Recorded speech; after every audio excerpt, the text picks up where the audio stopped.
Subscribe to our YouTube channel and press the bell icon to get the latest updates. Hello and welcome to ThePrint. I have with me today Mr. Bishnu Rijal. He is the Deputy Chief of the Department of Foreign Affairs and a member of the Central Committee at the ruling Nepal Communist Party. Welcome to ThePrint, Mr. Rijal. My first question to you would be, obviously, on the new map. What is it that Nepal is wanting to do at this point of time now that the constitution has also been amended and it has been adopted in your national emblem? So what are the plans now about it, and if you can shed some light, what had exactly happened? First of all, I would like to thank you for inviting me here. We have already adopted our constitution from both the House of the Parliament, and our right to President has approved it, and now it's the part of our constitution. I would like to remind you, Nepal has already sent a request to India for foreign secretary level dialogue, and we twice handed over the diplomatic note to Indian ambassador here. So Nepal is eagerly waiting India's response to have a foreign secretary level dialogue, and we are hopeful and we are confident that we will be able to resolve all our differences through the table of dialogue. Okay. Well, India says that, before the first, when the bill was proposed in the lower house of the parliament, of your parliament, at that time, India did propose a virtual conference between both sides. What do you have to say on that? I don't think so. India has not sent any formal letter to Nepal, and nobody from Indian Indian Foreign Ministry has told in public India has approached to Nepal. So it's only speculation and it's only play. Such kind of play doesn't help to promote the bilateral relationship. It's fact that Nepal has written twice, and Nepal is waiting for India's formal response. It is not a. It is a matter of diplomatic relationship and diplomatic exchange. So we are hopeful and we are waiting to receive India's response. Mm-hmm. So, Mr. Rijal, while you were waiting for India to respond, you have gone ahead and taken all the steps. Even if India is willing to speak now and have a foreign secretary level dialogue, what is it that you will be discussing? What will be your agenda? Before responding this question, we have to go back to the root of the problem, how this problem has been created. On 2nd November of 2019, India introduced new map. It included Nepal's territory. That territory has been already agreed to resolve through the means of dialogue in 1997 during the visit of then Indian Prime Minister Bishnu Rijal to Nepal.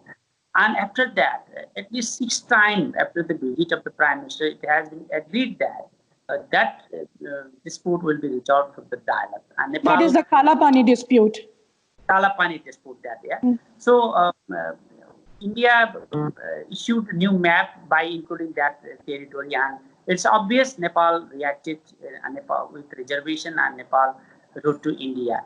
And Nepal was waiting the response, and at the meanwhile, we both countries, we are suffered from pandemic, and in the meantime, very unexpectedly, Indian Defense Minister Rajnath Singh inaugurated the link road through that territory, which was already agreed to resolve through the dialogue.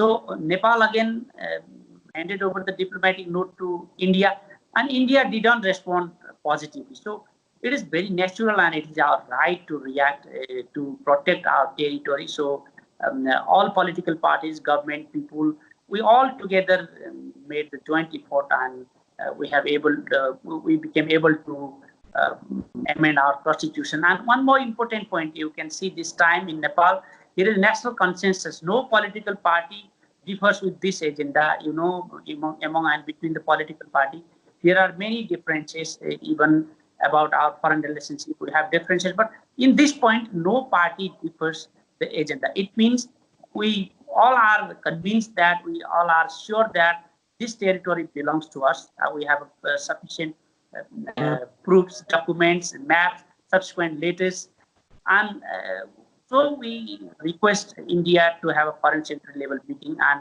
we will produce all the documents on the on the table. So we are requesting for the dialogue, and I don't know why India is not interested to have a foreign secretary level dialogue, as India already agreed to resolve this issue through that mechanism. That mechanism has not been formed Nepal unilaterally. It is formed by the consensus of the both prime minister, and it is expected to have a meeting soon, but India is not responding. That's the problem. Okay, so Mr. Rijal, I will ask you two questions if you can answer them one after another. First thing is, yes, when our former Prime Minister, Mr. I.K. Gujral, had gone to Nepal and it was discussed that the Kalapani is a disputed area. Now, that we believe is about 60 square kilometers, whereas Nepal has gone on and included in its map around 334 square kilometers. Why is that? And secondly, regarding the new road, which was, I would say, the trigger for which the new map was adopted, this road was being built for last 10 years. Nepal was well aware about it. So why did you react now? And also, does it also change your equation with China? See, I would like to tell you categorically. The first in 1997, when after the visit of Prime Minister I.K. Gujral, there was a joint statement of 25 points. The 21st point of that agreement, that joint statement, has clearly stated that the Kalapani area, it means the whole area, not only the Kalapani particular place, the Kalapani area. And I would like kindly draw your attention, there has not been mentioned about the 300 square kilometer or 600 kilometer square. No land has been specified like this. And the second thing about the road, it is a long road, about 80 kilometers, and we don't claim that the all road lies inside our territory. About 18-kilometer road lies inside our territory. So we had no objection until and unless that road enters into our territory. So now officially India unveiled the road, officially inaugurated the road, and the issue came here. So it's very natural, and it is very right of Nepal. So I don't think any reason to link China in this connection. Mm-hmm. I understand, and your party has also stated that it is not good to link China with this. But with the new map, my question is, isn't that equation also changes with China, because that is also some part is also disputed with China, especially the Lipu Lake. How do you resolve that, or do you have an assurance from China that it won't be an issue? Nayanima, we have a reservation with China also about this territory. In 2015, when Indian Prime Minister visited China and they issued joint statement after the visit, the Lipu Lake has been taken as the joint trade pass between two countries. And we have objected at that time. I would like to remind you, in 2015, we have written a protest letter to China and India equally. And the difference is that China responded with a positive note. China said that, okay, we are ready to discuss about that. If you have any reservation, we want to listen to the dialogue. But India didn't respond. So it is very unnecessary and unnatural to drag China in this regard, because I again would like to repeat, we have a reservation with China also in this regard. Mm-hmm. So now what next? What do you plan to do with this? Because right now it seems that India will not be forced into a dialogue at this point of time, although the government will take that decision. But what is it that Nepal is going to do next with this new move? We are neighbors. Sometimes neighbors may have problems. Sometimes may have disputed. And we have a so long relationship, so diversified and time-tested relationship. We have many similarities in our cultural relationship, religious relationship, social relationship, and this is one thing we face now, and we have no way except dialogue to resolve such kind of dispute between two countries.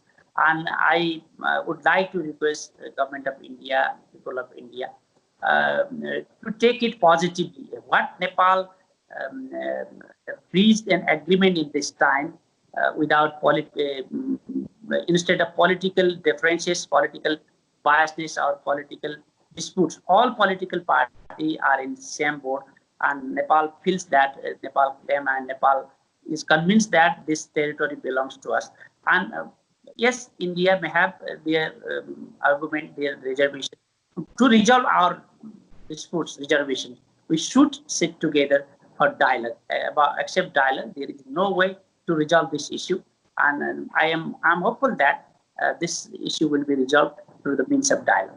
Mr. Rijal, my last question to you will be, are there any efforts being made from Nepal's side for your Prime Minister Oli, to sort of call Prime Minister Modi, or have a discussion on that now that that the map has been finalized? Is there any discussion to hold a dialogue between these two prime ministers? Also, do you also plan to go to the UN at some point of time, announcing there that you have got a new map?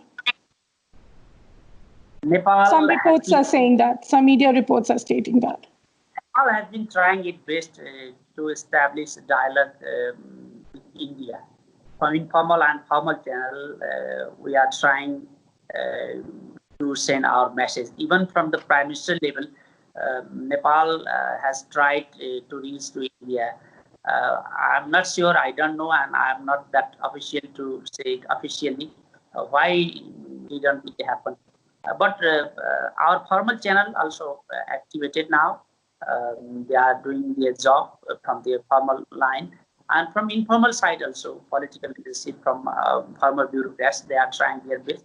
And I hope that after this tension, we understand India is under pressure now. India has a problem with China and their border, and the number of coronavirus infected people is highly increasing in India. So after some while, India will realize that we should sit together for dialogue. We are waiting India's response, and I don't want to talk much about that. Okay. Well, thank you so much for talking to ThePrint, Mr. Rijal. Please take care, and thank you. Thank you for giving me the ability. Thank you.